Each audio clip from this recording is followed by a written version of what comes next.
noite. Mais alto, querido, que tremendo, que noite linda, de chuva e de bênçãos para você. É uma alegria poder estar aqui com vocês, compartilhar da palavra do Senhor. E poder ouvir testemunhos que podem mudar a nossa vida, podem mudar a nossa história. Você não está aqui por um acaso, pode acreditar nisso. É obra divina você ter vindo aqui nesse lugar hoje. Porque aprove a Deus que Ele pudesse falar ao teu coração, mover sobre a tua vida e sobre a tua realidade. Eu quero compartilhar, queridos, uma palavra que Deus colocou no meu coração. Eu tenho visto o quanto a palavra do Senhor tem transformado a vida das pessoas. Não há nada mais tremendo, mais poderoso, que possa tocar a nossa vida e influenciar nosso futuro, as nossas ações. Nós denominamos hoje culto das lágrimas, sim, não com o propósito de você chorar o culto inteiro, mas para que você possa visitar as suas limitações, para que você possa visitar as suas fronteiras, para que você possa perceber onde está fraco, e você possa se levantar desse poço, aonde o Senhor tem uma promessa sobre a tua vida nessa noite, que vai enxugar dos nossos olhos toda a lágrima. O salmista ele diz o seguinte, ele fala a respeito do choro, porque não passa de um momento a sua ira, o seu favor dura a vida inteira. Ao anoitecer, pode vir o choro, mas a alegria vem pela manhã. Já está recebendo aí ou não? É tremendo, ele está dizendo que ele se ira de vez em quando, mas na sua história é somente amor. A ira é passageira. As noites em que seus olhos choram, abrem caminhos para dias de risadas. Esse texto, querido, ele não é apenas um encorajamento, ele é uma profecia que se cumpre em Cristo Jesus. Você vai perceber, querido, a força que ele tem na sua vida e na sua história. Mas a proposta, a palavra, a promessa que Deus tem para nós, é que de fato cada um de nós tem uma razão para chorar. Vamos falar juntos? Cada um de nós tem uma razão para chorar. E eu percebendo isso, eu comecei a dizer, Deus, por que tanta gente tem sofrido na sua caminhada? Não é só por esse meio, porque pela internet, Facebook, Instagram, é muito comum, as pessoas arrumam um jeito, de repente eu vejo aqui, toca, faz um barulho, alguém está falando comigo. Isso acontece dezenas e dezenas de pessoas falando, e eu me delicio com os testemunhos, que são também muitos, de milagres, de ações de Deus, mas eu também olho quanto clamor, quanta angústia, quanta tristeza. O fato, querido, é que olhando essa realidade, eu não transformei o culto de hoje como um único momento para isso. Não, porque todo instante que você vem nesse lugar, toda vez que nos expomos à palavra de Deus, alguma coisa vai acontecer na nossa história, na nossa vida. Quem crê, diga um amém aí em nome de Jesus. Mas hoje em especial, eu me dediquei exatamente a esse tema. Porque a Bíblia diz, querido, que o Senhor, Ele há de enxugar de nossos olhos toda lágrima. Olha em Apocalipse, apesar de ser um texto ligado à eternidade, mas Apocalipse capítulo 21, versículo 4, diz assim, e lhes enxugará dos olhos toda lágrima, e a morte já não existirá, já não haverá luto, nem pranto, nem dor, porque as primeiras coisas passaram. Por mais que esse texto fale de eternidade, eu e você sabemos que temos uma promessa de vida abundante, de que Jesus, o planejamento que Ele tem para a nossa vida não é de angústia, não é de tristeza. O texto que a gente leu de Salmo, eu vou lhe explicar, e você vai descobrir que assim como a ira de Deus é passageira, assim também o teu choro é passageiro. Por isso, nós olhamos nas Escrituras e percebemos, meu Deus, o que é uma vida sem lágrimas? Eu até fiquei pensando, porque o ser humano está tão acostumado com a dor, querido, que até a religião impõe um nível de dor. Existem níveis de penitências que a pessoa ela acha que se ela não passar por aquilo, ela não vai conseguir romper na vida dela. Existem alguns níveis de voto que as pessoas fazem, e que é interessante porque elas não se sentem religiosas, não se sentem puras, se elas não fizerem aquele caminho ali, aquela caminhada, ou de joelhos, ou a pé, ou certos tipos de atitudes que a própria religião impõe. A verdade, querida, é que estamos acostumados com a dor. Eu não estou isentando de que para conquistar tem sacrifício, eu sei disso, e vivo isso na pele. Mas de verdade, irmãos, o que Cristo tem para você é uma vida de abundância. Você nasceu para ser feliz. Você merece ser feliz. Você merece, você precisa acreditar nisso. Porque alguns não se sentem merecedores. Você merece ser feliz. Esse é o propósito de Deus. O texto, ele diz que o choro, ele pode durar uma noite. Que metáfora é essa? Que comparação é essa? Quanto tempo dura essa noite? Porque tem gente que é como se ele falasse, apóstolo, mas minha noite não acabou. A minha noite está durando, tem 7 meses, já tem 7 anos, tem tempo que eu tenho sofrido. E aqui, se você entender todo o texto, você descobre que logo que o salmista começa a dizer, ele fala sobre a ira de Deus. Ele fala sobre o quê? E ele fala que a ira de Deus é momentânea. Ele está dizendo, olha, Deus, ele pode irar-se, mas é tão rápido e momentânea a ira dele, que imediatamente o favor dele entra em curso. Ele está querendo dizer, querido, que quando você compara a momentaneidade da ira de Deus com o favor dele, assim também será o choro. Você pode até passar pela tribulação. Ele não está dizendo que você não vai ter aflição. Ele não está dizendo que você não vai ter a tribulação.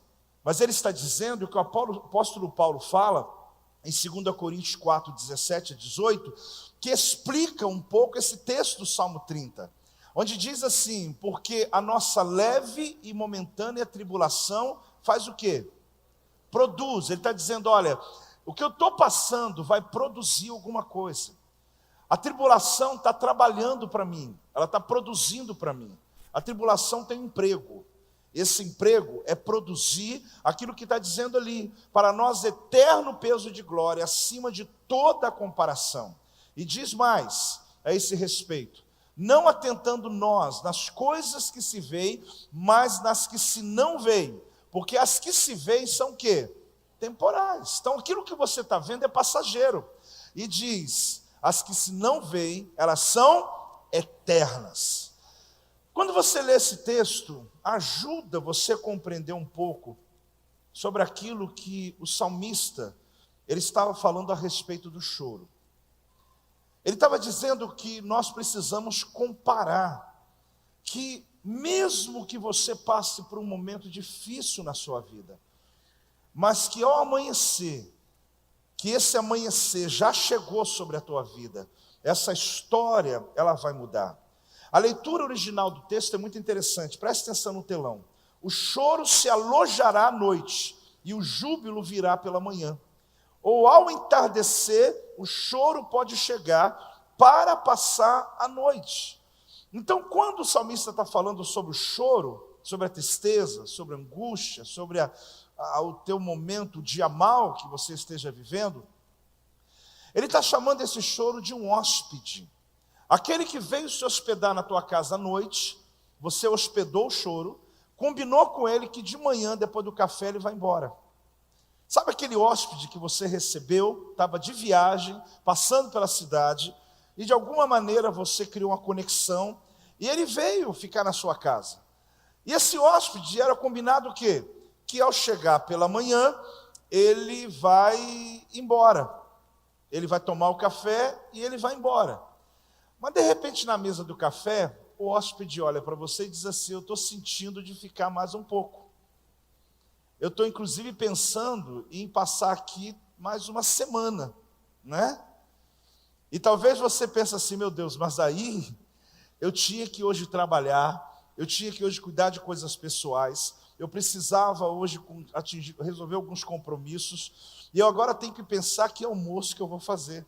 O pior é se o hóspede tivesse sem os filhos, né? Tivesse sem a esposa, e depois de uma semana na sua casa, você fala para ele assim, mas olha, você não está com saudade da tua esposa, não? Você não está com saudade dos seus filhos, não? Ele fala, isso que eu queria ouvir.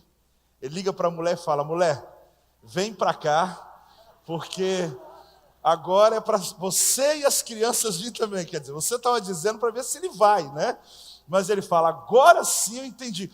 Mulher, pode vir, que agora vamos ficar um mês aqui nessa casa. Você sabe, querido, que isso paralisa a tua vida. De alguma maneira você vai ter que se readequar. Você vai passar um tempo, esse hóspede já está usando tua sala, daqui a pouco está sentando no teu sofá, está com o controle remoto, aí não. Aí não. Pegou o controle remoto da sala e já está zapeando lá, João. Não, aí não. Esse hóspede foi ficando. A Bíblia está dizendo, querido, que o choro, ele tem condições de se hospedar sim. Mas o prazo dele é uma noite. Ele é hóspede, porque a alegria é residente. O choro é hóspede, o regozijo é residente, o choro é só um hóspede. Só que algumas pessoas estão hospedando há muito tempo. Eu estava lembrando hoje de manhã, alguns anos atrás, um amigo me liga e diz assim, você pode receber um pastor? Me indicaram, ele é um homem de Deus, muito usado pelo Senhor, ele está vindo da África, e ele está vindo com mais 2 pessoas, faz parte da equipe dele, e ele está ministrando aqui, era em Juiz de Fora. Você pode receber em Volta Redonda? Eu falei, pois não, né? Coisa boa. Homem de Deus, está vindo da África, arrumamos alguém para traduzi-lo. E ele veio ministrar. A gente ainda, nessa época, habitava lá na tendinha. A igreja não estava aqui ainda, faz muitos anos. Ele foi tremendamente usado por Deus. Foi uma coisa maravilhosa. A igreja recebeu. Quando chegou na noite, ele falou assim, pastor Joel, eu estou sentindo de ficar mais uns dias aqui. Eu estou sentindo que a unção está aqui, está forte nesse lugar. E eu todo envolvido, né, por aquele ambiente que a gente recebeu. Ele tinha vindo por indicação de um amigo, eu não conhecia. Eu pensei, bem, irmão, ele deve ficar aqui uns 2, 3 dias e pronto. Ele tem agenda, tem que ir outras igrejas e tal. Só que o detalhe é que ele realmente ficou, né? Ele se hospedou na casa de uma das nossas ovelhas. E era uma casa que recebeu ele muito bem. Eu acho que esse foi o problema que a gente teve. Ele acordou pela manhã num dia e falou assim, estou sentindo que esse lugar é um lugar muito bom para ficar, né? E ele passou uma semana, a gente até colocou ele para pregar em outras igrejas nossas, esgotou as igrejas, nós tínhamos poucas igrejas na época, e eu pensei, gente, esse pastor africano não vai embora. Ele não vai embora. Você está rindo porque ele é você. Ele não estava na minha casa, mas eu estava meio que responsável. Então eu chegava lá para os irmãos, irmão, pode deixar que eu vou resolver. Aí troquei ele de casa. A casa recebeu ele com tanto, porque essa igreja é maravilhosa, não tem jeito. Quem vem para cá se apaixona, quem vem de outra cidade, fica hospedado na tua casa, se apaixona. Aí não tem como a gente fazer ruim. Mas eu tenho outra casa, tratar o homem bem, igual um príncipe. Ele falou, eu estou sentindo de Deus de ficar nessa casa mais uma semana. Ficou, e foi ficando. E era benção, orar pelas pessoas, Deus estava fazendo, mas aquilo foi me incomodando, porque o hóspede estava virando um residente. O problema é que ele é um hóspede, e está agora começando a se acostumar. Aí nós enviamos ele para Vassouras. Nossa igreja de Vassouras o recebeu. O pastor Alberto ainda era pastor lá, e ele foi para a casa do pastor Alberto. Passaram-se uns 15 dias depois que ele estava lá já.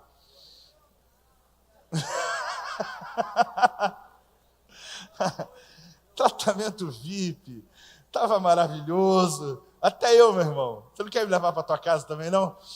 Aí, irmão, na época eu tinha uma caminhonete S10 cabine dupla. Eu acordei um dia pela madrugada, não aguentei. Falei, não, acabou, porque Deus havia falado com ele para ficar. Mas naquele dia Deus falou comigo para ele ir embora. Então agora, meu irmão, eu baixei lá na casa do pastor, cheguei muito cedo, pedi para que ele arrumasse as coisas, juntamos tudo com muito cuidado e muita honra, separei uma boa oferta para ajudá-lo, coloquei as malas dele no carro, desci a Serra do Rio, coloquei ele lá no aeroporto Galeão e disse, olha, eu acredito que aqui tem um lugar para ir para a tua casa, um avião desse leva o senhor, está aqui uma oferta. Você deve estar achando assim que eu sou a pior pessoa do mundo, mas é porque não era você. O hóspede estava virando residente.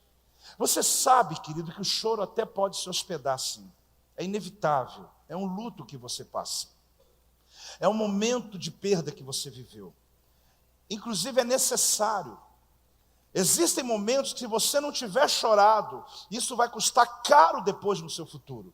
Porque isso vai somatizar na sua alma com enfermidades que vai atingir o seu físico.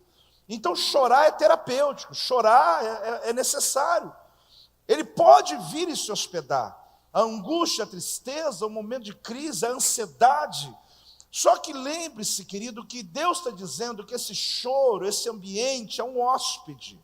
Quando amanhecer, é hora dele ir embora. Mas alguns estão hospedando a tristeza por muito tempo na sua casa. Já tomou a tua sala, já tomou o teu quarto, já tomou a tua vida, já tomou o teu carro, já tomou a tua mente. Você está paralisado por conta de fazer sala para esse choro que você tem aí. Mas hoje eu vim dar uma notícia para você, porque esse choro é hóspede, a alegria é residente. O residente está batendo na tua porta. Pode dar uma salva de palmas ao Senhor, meu amado, mas dá um glória a Deus bonito aí em nome de Jesus.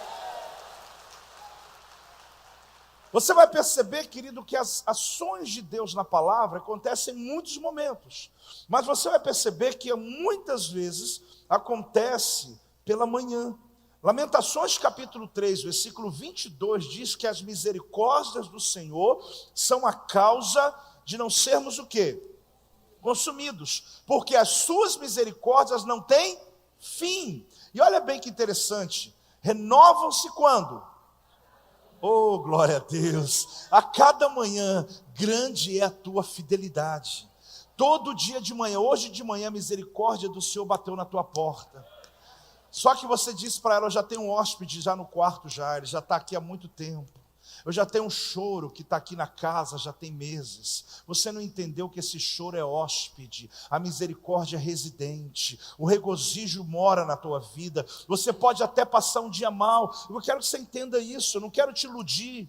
Eu não quero dizer para você que não vai ter sofrimento, mas que você tem que entender que tem prazo, tem uma noite, acaba quando a misericórdia bate na tua porta, está dizendo, manda o hóspede embora, que eu cheguei, porque eu moro nessa casa, eu sou residente, eu sou o teu regozijo, eu sou a tua alegria, eu sou a tua misericórdia, mesmo que a dor permaneça, eu trarei uma alegria no teu coração, que muda a tua história. Tem alguém recebendo a presença de Deus está tremendo aqui neste lugar, meu irmão. Eu não tenho nenhuma fórmula para te dar, mas eu tenho a palavra para te libertar, querido. Porque se você entender isso na tua vida, você vai começar a perceber que quantas e quantas vezes a Bíblia vai se referir que a misericórdia vem pela manhã, que o socorro chega no romper do dia, no romper da aurora, e que Jesus Cristo, Ele ressuscitou ao terceiro dia, pela madrugada ao amanhecer. Quando o texto do Salmo estava sendo dito que o choro dura uma noite, era uma profecia de que um dia, no romper da aurora, no amanhecer, a estrela da manhã, que é Cristo Jesus, que morreu, mas ao terceiro dia ressuscitou. Quando Jesus ressuscitou, Ele estava dando um recado para mim e para você, de que você não viveria mais debaixo do jugo do sofrimento, do choro e da angústia. Quem está recebendo essa palavra, querido? Você quer caminhar nessa palavra? Aprenda um princípio. Reconheça seus limites. Vamos falar juntos? Reconheça seus limites. Amado, uma das coisas maiores, ou de que dão maior força para você, ou que te fortalece, é quando você reconhece as suas limitações. Porque você tem limites. Sempre a demanda fora de você será maior do que a capacidade da realização. Sempre aquilo que você quer alcançar na sua vida é maior do que aquilo que você hoje é capaz de fazer. Você é um ser limitado.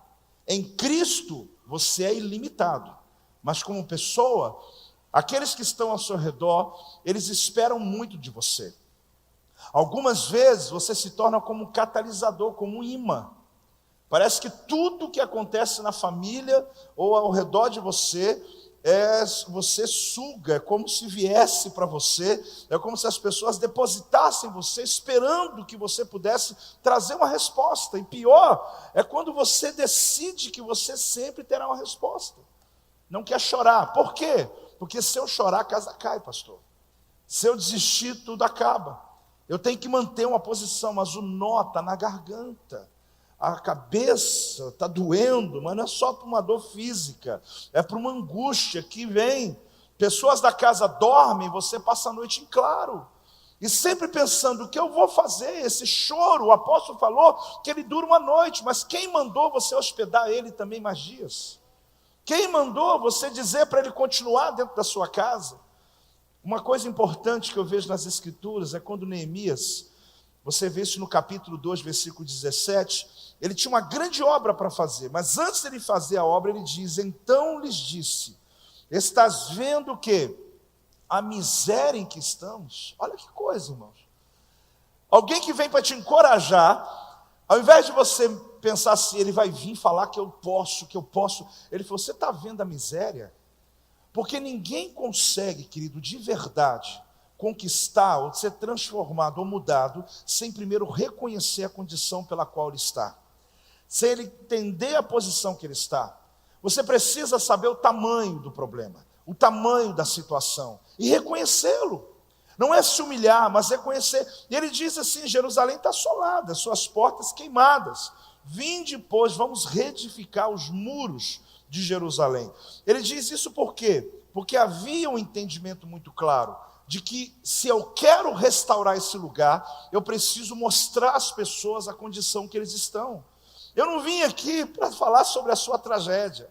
Eu não vim aqui falar sobre a tua miséria, mas eu vim dizer para você que eu e você, cada pessoa aqui, tem pelo menos uma causa para chorar. Tem uma área da sua vida, seja com os filhos, o esposo, esposa, uma área da tua vida que você diz, meu Deus, isso tem me feito sofrer. Eu tenho conseguido resolver algumas, mas tem coisas que não dependem de mim. São estruturas, são pessoas, são circunstâncias, eu preciso me livrar. E a segunda coisa, não se esconda atrás de um véu. Vamos falar juntos? Você vai ver um texto, querido, de Êxodo 34, 33, que é quando Moisés desceu com tanta presença de Deus dos montes Sinai.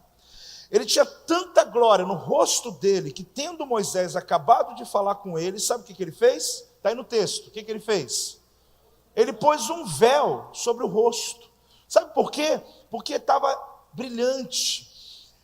E aquela presença de Deus tinha que ser fechada por um véu, porque se alguém se aproximasse, podia morrer pela justiça, pela presença, pela santidade de Deus. Ele põe um véu. Só que vem o apóstolo Paulo e ele vai abrir um pouco mais o entendimento lá em 2 Coríntios 3, 13.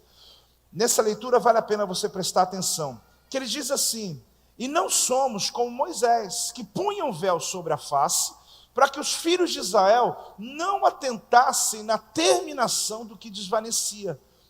Olha que interessante, brilhava o rosto dele, só que o brilho ia acabando, e à medida que o brilho ia acabando, ele mantinha o véu, para que quem olhasse, imaginasse, o brilho ainda está lá dentro. Mas o texto continua, mas os sentidos dele se embotaram, pois até o dia de hoje, quando faz a leitura da antiga aliança, o mesmo véu permanece. Ele está comparando o véu do rosto de Moisés com o véu, querido, do tabernáculo, com a leitura da Torá, do Pentateuco, das Escrituras. Aí ele está dizendo o seguinte, faz a leitura da antiga aliança e o véu permanece, não lhe sendo revelado que em Cristo foi removido, ou é removido. Mas até hoje, quando é lido Moisés, o véu está posto sobre o coração deles. Mas olha que tremendo, querido. Quando, porém, algum deles se converte ao Senhor, o véu lhe é tirado.